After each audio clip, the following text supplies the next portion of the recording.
Hello everyone, I am Teacher Sunny and welcome to our math class. Okay, now what about for solving problems about y is equal to mx plus c? So y is equal to mx plus c. We have, let's move this one first and give an example.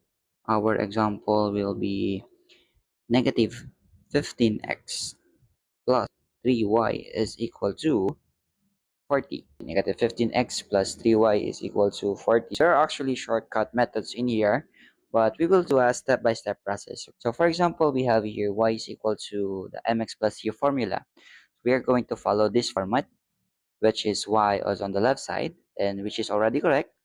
Y is already on the left side. Next, we will check our x. X should be on the right side, but in our problem, x is on the left side. Since we are going to move it, we can apply here the additive property, which means we are going to add what is on the left and also add it on the right so that it will become 0. We want your negative 15x become 0 and move it from left going to the right. How do we do it? We are going to add 15x on the left and we are going to add 15x on the right. Negative 15x plus 15x will give us 0. What do we have now is 3y is equal to 40 plus 15x. Or to make it proper, it's like mx plus c, we have 15x is equal plus 40. But in a shortcut method, it's actually just moving the negative 15x from the left to the right, and we are just going to change the symbol. Negative become positive, positive become negative. Multiplication opposite is division, and the opposite of division is multiplication. So we have here 3y is equal to 15x plus 40. It's already arranged. So our c here is equal to 40. However, looking carefully, y is only y. There's no number beside it, or it has a 1 on it. It has a 1 on it. So we have to make your y, 3y, become 1y. How do we make it? We are going to multiply it using the multiplicative property. In additive property, we are going to add a number so that it will become 0. We can add a positive number or add a negative number so that it will become 0. But in multiplicative property, we are going to multiply it to a number or divide it to a number so that it will become 1.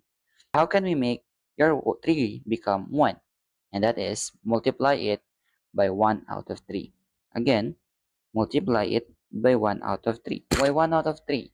So that we can take it out.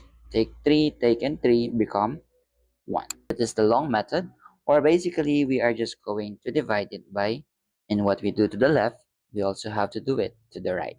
Divided by 3, divided by 3. Now we can take it out, take the 3's, but in here, 15 and 3, we can make it smaller. 15 divided by 3 is equal to 5, and this will become 1. But can we take out or make 40 and 3 smaller?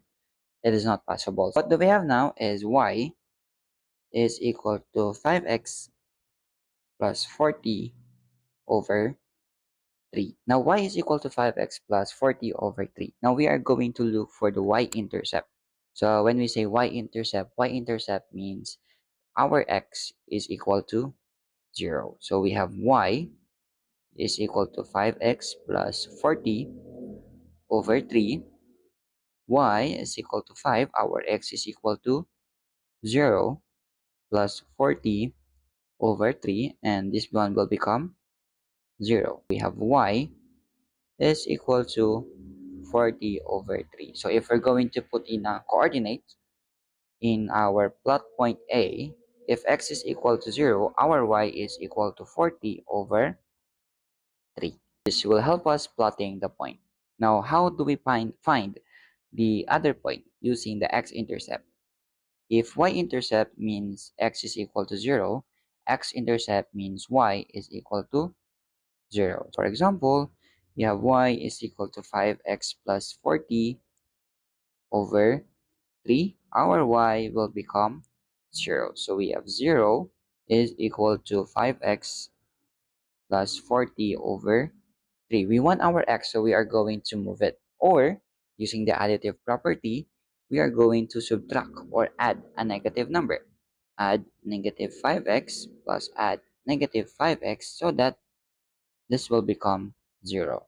Or to cut the story short, we're going to move 5x and positive move become negative.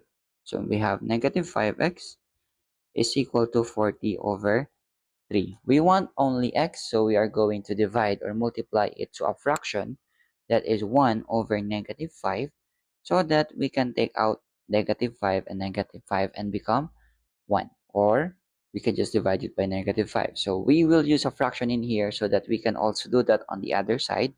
Multiply it by negative 1 over 5, and then we can do some cancellation in here or take out something, make it smaller, because 40 and 5 can be taken out to become smaller. 40 will become 8 and 5 become 1. We have now x is equal to 8 times negative 1, which is negative 8, and 3 times 1, which is equal to 3. So the final answer for x is equal to negative 8 over 3, or for its point B,